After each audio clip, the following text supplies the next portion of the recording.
De brosses de balai, de bêches et des souffleurs, ces kits d'assainissement manuel est le nouveau fer de la lance de l'hôtel de ville pour lutter contre l'insalubrité criante dans la capitale. Un geste qui témoigne de la volonté du gouvernement provincial de revêtir Kinshasa de sa plus belle robe. Un usage utile et responsable de ces outils s'avère nécessaire. Tout cela dépend des gestionnaires de l'hôtel de ville. Ce sont eux qui vont décider.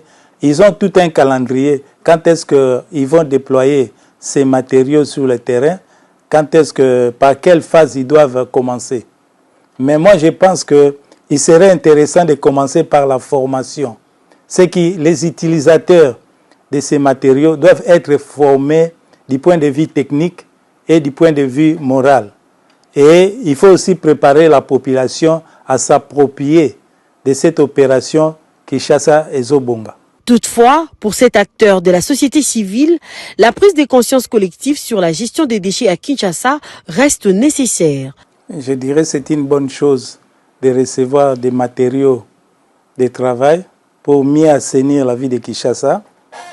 Mais le problème de la gestion, c'est un problème qui se pose depuis longtemps. Parce que recevoir des matériaux pour assainir la vie de Kinshasa, c'est bon.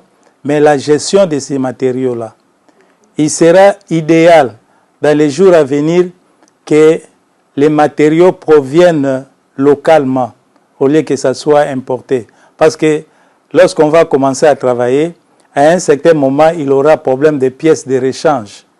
Et l'hôtel de ville sera obligé d'importer des pièces de rechange. Deuxièmement, il y a un problème de prise de conscience collective.